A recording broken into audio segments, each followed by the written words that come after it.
Halo, di video kali ini saya akan fokus membahas apa itu tabel ASCII dan bagaimana cara menggunakannya.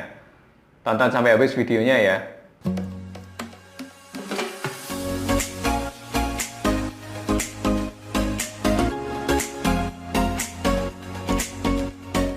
Kalau kita perhatikan, tabel ASCII terdiri dari dua field, yaitu field kode yang bertipe data integer dan field karakter yang bertipe data char.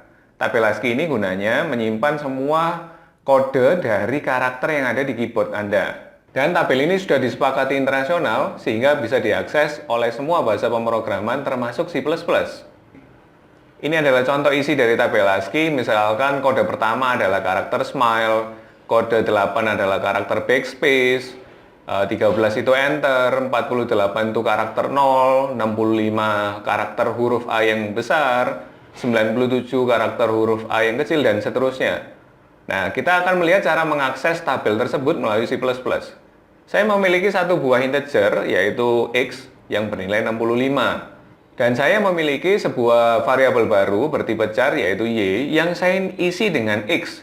Anda perhatikan di sini, X dan Y adalah variabel yang bertipe data berbeda. Satunya integer, satunya lagi karakter. Tapi kalau Anda perhatikan, Y ini bisa kita isi dengan X. Nah, pertanyaannya adalah, apa isinya Y? Karena dia sebuah karakter yang diisi dengan integer. Kalau kita print Y sebagai karakter, contohnya seperti ini, maka dia akan keluar huruf A besar. Kalau kita jalankan, outputnya akan berupa huruf A besar.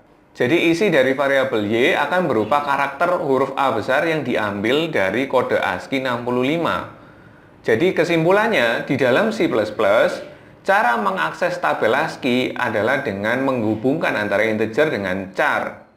Kalau Anda perhatikan dari mana huruf A itu didapat dari tabel ASCII. Jadi kalau Anda belum mengenal tabel ASCII, Anda mungkin akan bingung, kok bisa ya Y itu diisi angka 65, tiba-tiba keluar huruf A besar.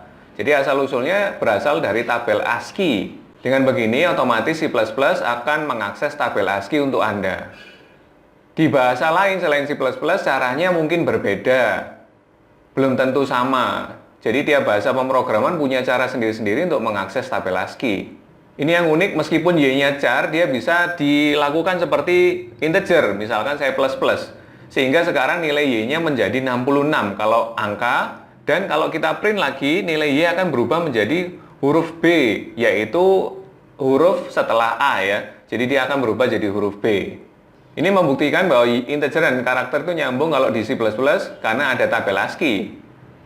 Jadi yang nyambung antara integer dengan karakternya ya, bukan integer dengan array of char. Beda loh ya. Array of char alias string itu adalah kumpulan karakter, tidak nyambung dengan integer. Yang nyambung hanya per karakternya, bukan kumpulannya. Oke, berikutnya saya akan tunjukkan bagaimana memeriksa apakah variabel Y itu huruf besar atau huruf kecil ya. Kita lihat ya. Saya bisa menggunakan seperti ini untuk memeriksa apakah Y-nya itu huruf besar. Ya, misalkan ya, saya print, oh ini kapital ya, huruf besar maksudnya. Kalau bukan, ya berarti saya print, oh ini huruf kecil ya. Begini, kalau saya run, Y itu kan 65 ya, huruf A besar, sehingga dia keluarnya ya kapital. Seperti itu. Oke, jadi kita bisa memeriksa apakah hurufnya itu huruf besar atau huruf kecil dengan cara seperti itu, atau dengan cara menyebutkan kode ASCII-nya. Misalkan seperti ini. Anda mau pilih yang mana? Cara atas dengan menggunakan karakter A sampai Z gitu boleh, atau cara bawah dengan menggunakan kodenya, jadi huruf A itu 65 dan Z itu 90, boleh juga. Terserah Anda mau pilih yang mana, hasilnya sama. Kita lihat contoh berikutnya, yaitu bilangan random. Saya kaitkan antara random ini dengan ASCII tadi ya. Random ini saya coba buat antara 10 sampai 100. Lalu kita lihat, random itu berupa integer kan. Tapi kita bisa print sebagai persen %C. Sehingga muncul karakter hasil printnya. Seperti contoh berikut ini. Jadi sekali lagi, integer dan char itu nyambung. Tapi integer dengan array of char itu tidak nyambung ya. Jadi yang nyambung hanya dengan charnya. Contoh berikutnya, saya menggunakan perulangan for dari 1 sampai 26 sebanyak alfabet. Lalu saya cetak isi for tersebut dengan plus 96. Anda perhatikan ya, 1 sampai 26 masing-masing saya tambah 96 Sehingga kalau saya print sebagai angka, hasilnya akan seperti ini. Kalau seandainya saya ganti ya, saya print sebagai sebuah karakter, hasilnya akan seperti ini. Jadi secara otomatis hal tersebut itu sama dengan mengakses tabel ASCII. Jadi kalau Anda tidak paham tabel ASCII itu apa, mungkin akan bingung kok bisa ya angka 97 berubah jadi huruf A kecil dan seterusnya. Itu alasannya karena ada tabel ASCII yang diakses C++ secara otomatis.